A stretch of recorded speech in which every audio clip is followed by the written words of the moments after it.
world has always been so.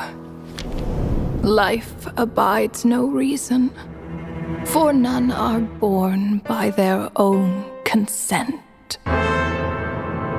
Death abides no reason, for it cannot be defied, even by those who see it coming. Time abides no reason, for it deprives us all equally, yet brooks not a second to be reclaimed. Space abides no reason.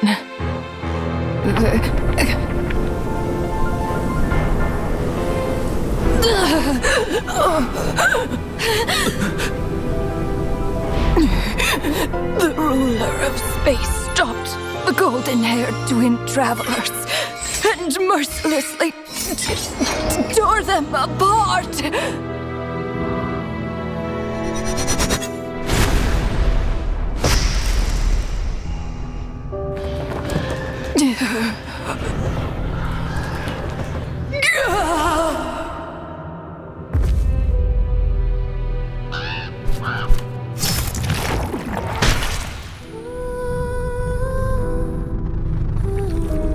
The beer... No. This looks more like Rhindaughter's doing. Please don't litter other people's spaces with your bizarre creations. Unsurprisingly, all life here has been rendered unstable, tainted by the ruler of space. I have seen enough to know that repeating this experiment would be fruitless.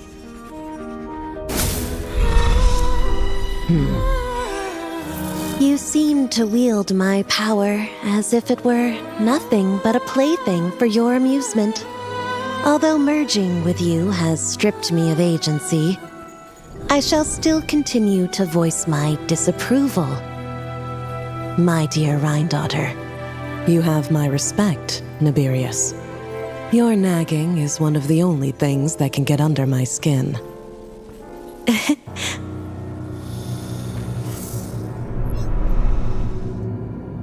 And you, Istaroth, why did you bestow history upon them? I had to find some way to pass the time, did I not?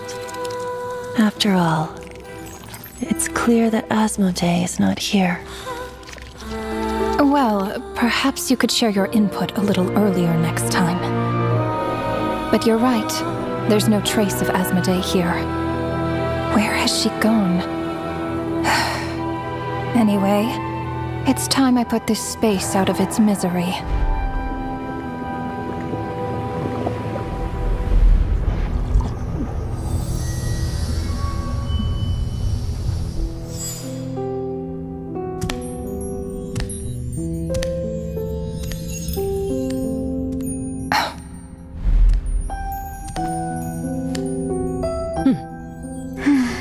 These meetings are just a formality. Does it really matter that only 3 of us are here? I, for one, think that we should find her. Since the heavenly principles cast us as shades, not one of us has ever missed a meeting. What if she just switched sides? Finding her would do more harm than good. Now there's an interesting idea. Better than being devoured. Just switched sides?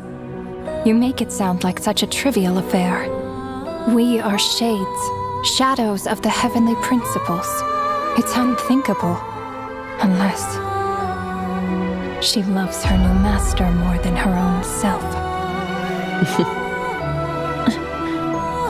Renova, do you know that you're being watched? By whom? Whose gaze could pierce this far?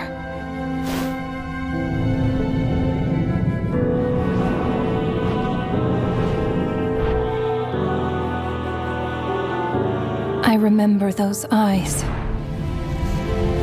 It was just before I placed the curse of immortality.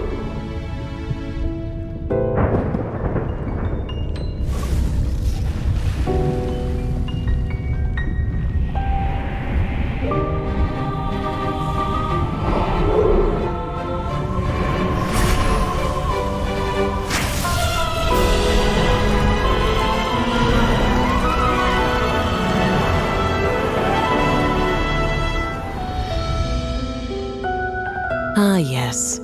He's an old acquaintance of mine. I'm sure that working for the Tsaritsa has helped him let go of his past obsessions. The Cryo Archon. With her paltry powers, she dares set her gaze on the heavenly principles. The heavenly principles have yet to awaken. If I were her, I wouldn't pass on that opportunity either. My dear Rhine daughter, you know I cannot allow you to think that way.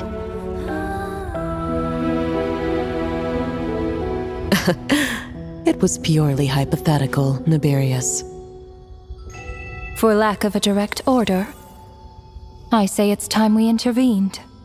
Of course, to the extent permitted by the rules.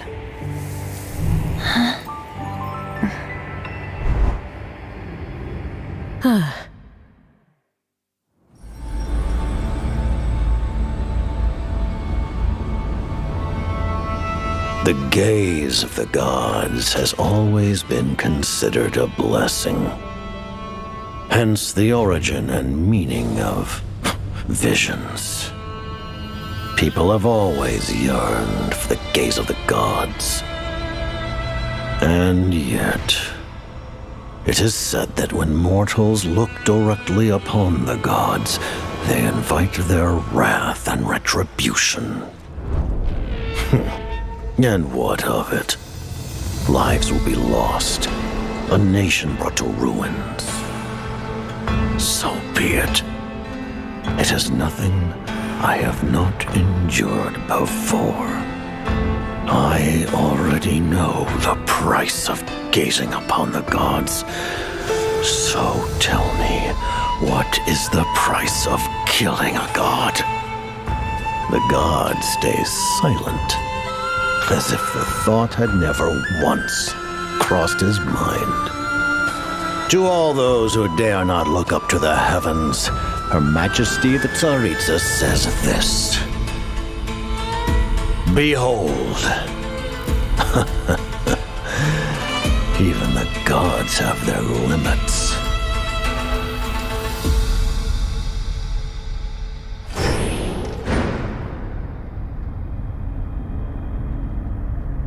Inspection over. Return to your posts. Make sure the Frostmoon Scions don't pose a threat. Per the Pale Star Edict, we are to retrieve the damselette from Nod Cry, whatever it takes.